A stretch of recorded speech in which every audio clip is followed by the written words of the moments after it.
Hey yo, Mambo VP. Welcome to my YouTube channel once again, and I am Madam Anne. You can call me Anne A.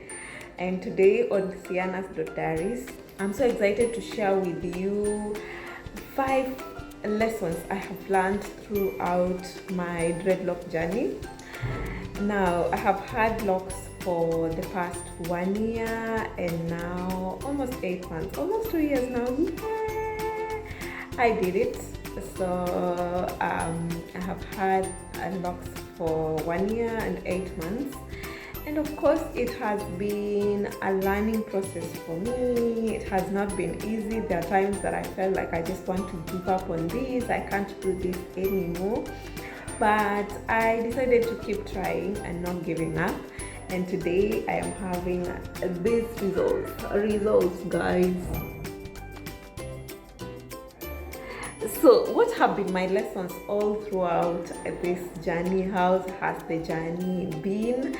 Now, before I get into the real topic, consider subscribing down below and also hit the notification button so that you can be notified every time I post a new video, and also you can become part of Siana's Diaries family. Now, getting back into the topic, the lessons I have learned all throughout my 1 year, 8 months, because I started locks back in March 2021. Yeah, it wasn't easy, and I'm not a person who really used to like locks before. I always hated locks for real, but later on I decided to settle and just decided, let me have this. So what have been the lessons that I have learned? The first lesson that I learned throughout my lock journey, or that I have learned, is that locks needs to be left alone. I mean, just let it do its own thing. Now, we have African hair, if you are an African, and this African hair is actually meant to lock. I mean, look at the streets, children or people on the streets, they don't even have time to comb their hair, or they can't even afford a comb. They only have coins. If they have a coin that's for food, they can't comb their hair anymore. So look at their hair. Is it mostly locked? Do you think they put anything in their hair to make it lock? No, I don't think so. So African hair is meant to lock. Actually, if you just leave your hair just like that without combing and just pouring water alone, your hair will lock. Now, you don't need to always keep tightening your hair, keep retouching your hair to make it lock. It does it by its own. Actually, if your hair will not want to lock, it will not lock. But luckily, African hair can lock so easily. So I learned that locks actually have to be left alone. Like I told you, it has been 1 year and 7 months. Actually, I used to wonder, will they ever lock actually? But I realized that the moment you just let it be, don't expect outcomes and let it just do its own thing, actually you'll see eventually something is happening gradually. And it was really amazing when I saw that my hair has already become permanently locked. So, when you start out, it's not always like this. It usually looks like natural hair that has been put that you have applied gel on. But eventually it comes out, as you can see here. Now, lesson number 2 is that locks usually goes through various stages, and the first stage that goes along with locks is the budding stage.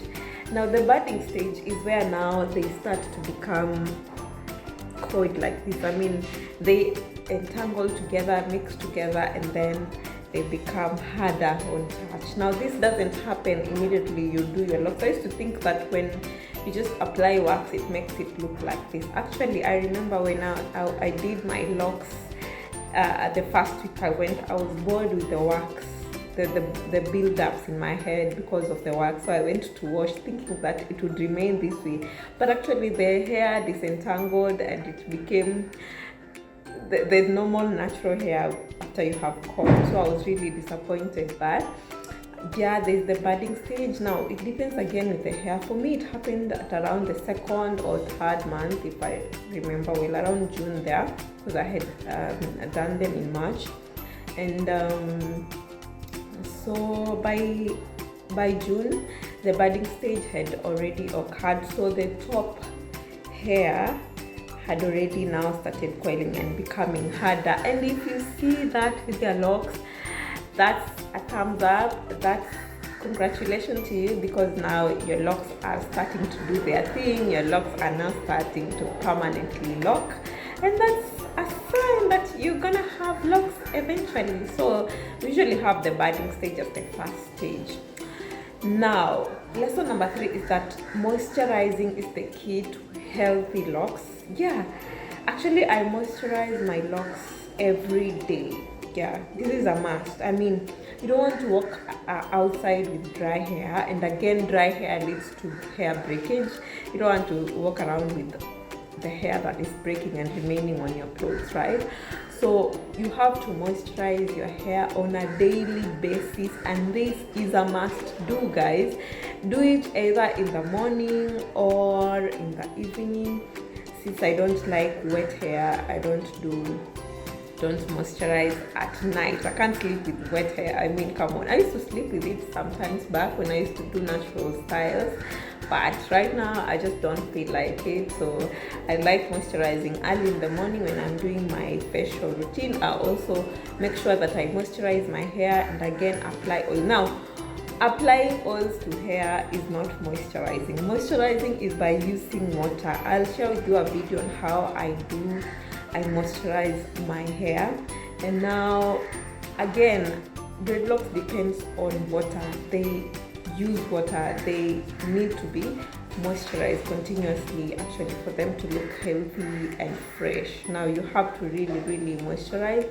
So moisturizing is the key to healthy locks. Now, are you liking this video? If you are, please remember to subscribe down below. Now, lesson number 4 that I have learned throughout my 1 year 7 months dreadlock journey is that they have to be cared for, just like we do care for our faces. You know, you have to apply oil, you have to moisturize, like I mentioned earlier, as one of the way of having finally the healthy locks. But again, you have to ensure that your locks looks neat and no build-ups. Now, you know, I used to hate locks because I used to see those people who had locks usually just looked shaggy, their hair looked dirty, their hair looked neglected. But now, if you want to really have locks looking great, you have to really take care of them. Make sure you comb your hair. I mean, not combing like removing the wax or anything, but I mean, locks have the static forces at a higher strength. You remember the static force in physics? I don't know. So it really traps everything, especially the fluff. If you're walking around fluffy materials, they'll stick into your dreadlocks. You're walking around a leaf, it sticks into your hair. Now that's why you are advised not to even sleep with fluffy or nguo za uzi ama vitambaa za uzi, yeah, because they really attract these stuffs a lot. You have to remove them. Ensure you remove them, ensure you moisturize, and ensure you apply oils, you know, ensure you wash your locks.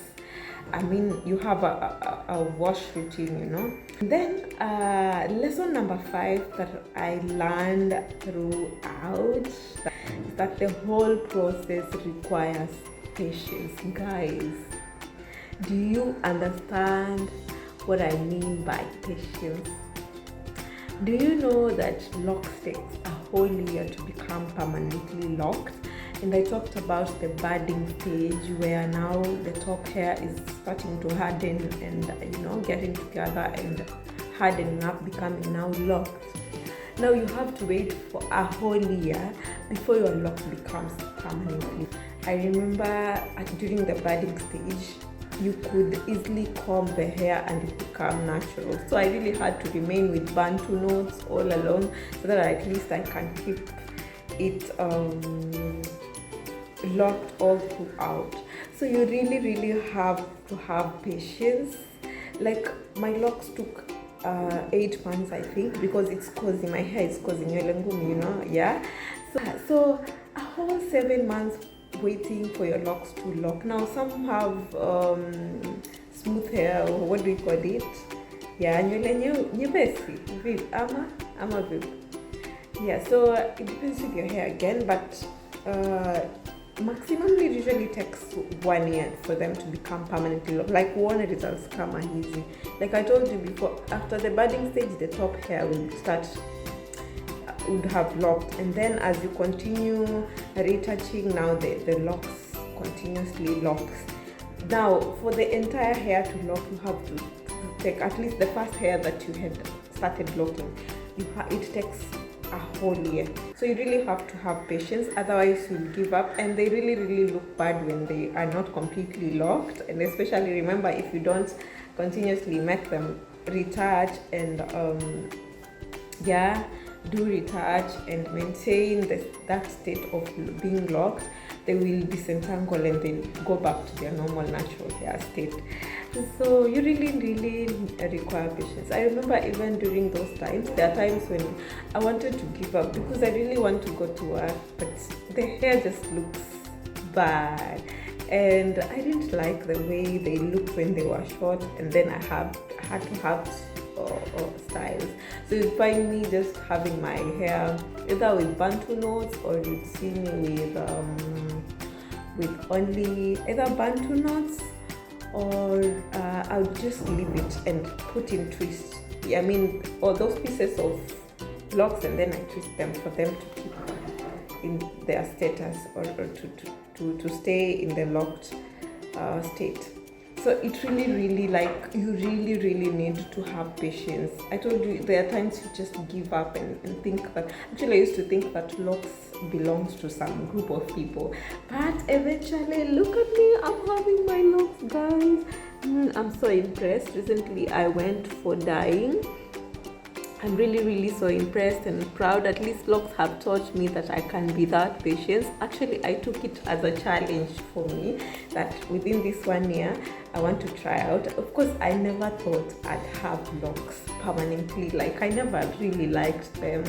But eventually, right now, after having this look, I can say that locks are for kids. And what are you waiting for if you're thinking about locks? Do it, guys. Come on, have those locks, have your hair locked, and join the Rastafarian family, guys. Yeah, so those have been my 5 lessons that I have learned throughout my 1 year, 7 months dreadlock journey, and I hope one of the reasons would make you at least have locks, or keep your locks, or maintain your locks, so that they can become healthy. Now we have come to the end of the video. It was that short. Now until next time, please subscribe down below so that you don't miss out on my next video, and don't also hit the notification button, and then like my video so that I know you like my content. Until next time, bye.